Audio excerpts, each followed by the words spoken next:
Alors, celui-là, c'est le dernier et il vaut son poids, d'ailleurs. C'est le trophée Robert Houdin. Voilà, ça y est, c'est parti. Kevin, oui. Ça y est, c'est tout frais et c'est une exclue pour Télé Grenoble. Oui, j'ai reçu ce trophée le 25 octobre et je l'ai gardé secret puisque je voulais en parler. Bien près de toi, là. Voilà, montre-le nous. Plus près de moi pour qu'on le voit.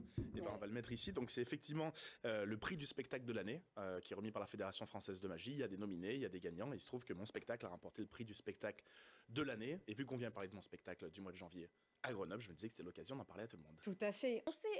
On sait qu'il y aura à peu près un minimum de 2000 personnes. Oui. On sait où est-ce qu'il aura lieu? À Alpe Congrès, bien évidemment. À Alpe Congrès. Oui, c'est juste à côté du summum.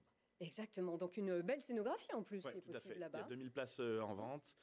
On a fait vraiment des belles choses. On travaille avec Télé Grenoble pour la captation vidéo, effectivement. Tout à fait. Donc ça va être un très beau show, comme je le dis, un show unique qui se fera uniquement à Grenoble. C'est vraiment une création pour Grenoble, donc ça va être un bel événement. Oui, parce que tu appartiens maintenant au monde entier. Il était temps qu'on te retrouve aussi sur nos scènes. Alors un nouveau titre, bien sûr. Un nouveau titre. Et un nouveau succès. Donc là, c'est ça aussi, c'est tout récent. C'est le Graal du Graal, celui-là? Ça, je sais pas comment le décrire pour les gens qui sont pas magiciens. C'est un peu comme gagner Top Chef en fait. J'ai remporté le trophée dans cette émission Full Us, c'est un talent show tourné à Las Vegas. C'est tout frais, hein? Ça a été diffusé vendredi soir, donc pareil, je suis venu en parler ici. Donc j'ai remporté ce trophée. En fait, le but de l'émission, c'est un peu comme tous les talent shows, sauf qu'en plus de ça, on doit pas juste faire un joli numéro, on doit bluffer des magiciens. Là, les deux gars du jury, vous voyez, Penn & Teller, c'est des légendes vivantes de la magie. Ils ont leur spectacle au Rio, Las Vegas depuis une vingtaine d'années, et il faut bluffer ces gars-là pour remporter le trophée que vous avez vu, et du coup, c'est mission accomplie. Incroyable. Alors.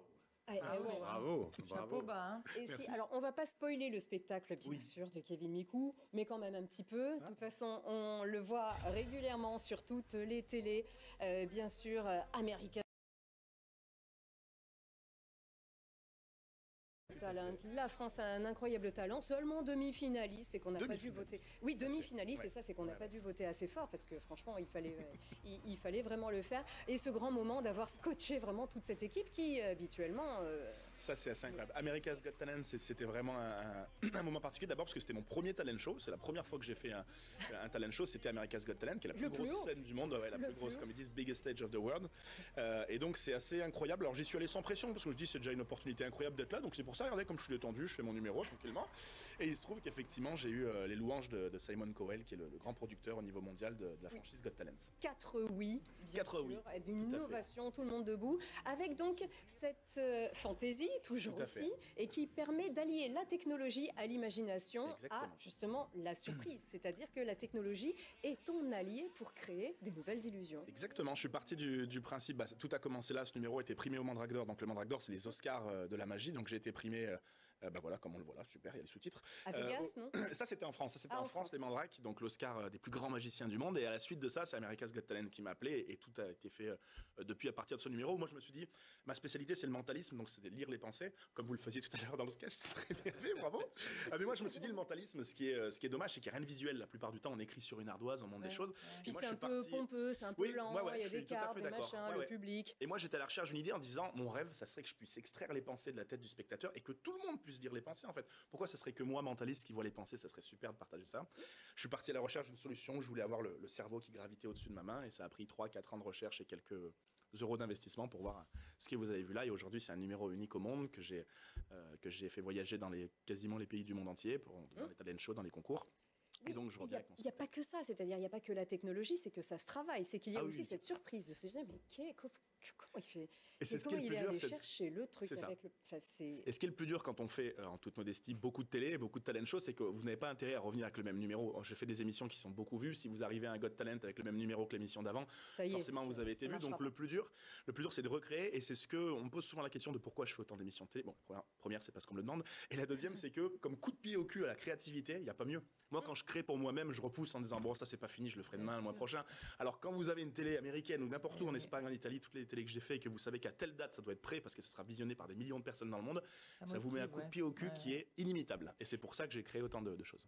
Et mais là où il est très très fort aussi, c'est que non seulement il va connaître les scènes, les télés les plus prestigieuses du monde entier, c'est les paillettes, c'est les étoiles, mais il va voir les collégiens aussi, et les collégiens des quartiers. Et exactement. Et ce spectacle, on peut le voir aussi sur la scène d'un collège avec les collégiens. Et l'illusion, elle est parfaite, même là, dans la cour d'un collège. C'est vrai que souvent les gens pensent qu'il y a une technique monumentale pour déployer mon hologramme. Alors vous voyez, c'est une technologie qui tient dans ma main, qui est projetée depuis ma main, et je peux le jouer vraiment n'importe où. Donc là, je suis effectivement dans la cour du collège Lucie Aubrac de la Villeneuve, et c'est évidemment ce que les gens voient dans le public. On me pose souvent la question de savoir si c'est la télé qui fait un effet, mais c'est ce que voient les spectateurs. Voilà. La seule personne qui ne voit pas ce que j'ai dans les mains, c'est moi. Voilà, je vous livre un petit secret, l'hologramme, moi je ne le vois pas. Donc c'est une chorégraphie millimétrée qui fait que j'arrive à produire cet effet de place. Comme pour la météo, on fait semblant de voir la carte. Ouais, tout à fait. Sauf que moi, j'ai même pas de retour. Oui, et puis alors il y a aussi la personne qui ne voit pas, c'est celle qui est à côté de Kevin et qui ferme les yeux, qui sait pas du tout ce qui va sortir de son cerveau. Il y a toujours cette surprise. Donc le tour, on le connaît, mais on ne sait jamais ce qui va sortir de ta main finalement. Exactement, tout à fait. Il y a plusieurs versions du numéro de l'hologramme. L'émission que vous avez mis tout à l'heure, Full Us à Las Vegas, que j'ai remporté, ça sera le numéro final du spectacle. C'est pour ça que je ne l'ai pas publié, que je vous ai donné que le côté trophée, c'est que le numéro ne sera pas révélé avant. Kevin, je sais, on n'a pas assez de temps pour lire toutes les lignes de ton palmarès, mais tu as dû faire ton spectacle en italien, tu le fais en anglais, tu le fais en espagnol. Ouais, tout à fait. Tout à fait, je l'ai fait alors je l'ai pas fait dans tous les pays, il y a des pays comme la Roumanie, la République tchèque où j'ai pas eu le temps d'apprendre la Slovaquie. Non, c'était... Donc on parle anglais en Roumanie ou en France ? On parle anglais pour les émissions, les Got Talent étrangers, mais effectivement j'ai joué le jeu pour l'espagnol et pour l'italien. Surtout l'espagnol, c'était en direct la demi-finale espagnole, donc c'était un sacré défi. Donc voilà, je joue le jeu du nouveau numéro, de la surprise aussi de le faire dans une nouvelle langue, et c'est un défi comme un autre sur chaque... Je prends ça comme un jeu, et évidemment c'est des gros enjeux parce que c'est des belles télés, mais moi à chaque fois qu'on y va, j'y arrive comme un jeu, je tente ma chance. Il y a des fois où ça marche pas très bien, des fois où ça marche très bien, mais c'est un jeu et on est toujours content d'y participer. Et il faut étudier la personne, se dire avant de préparer son numéro. Par exemple, si ici tu avais fait sortir mon cerveau de ma tête, je sais pas s'il aurait resté grand chose, ou si on aurait vraiment vu un truc.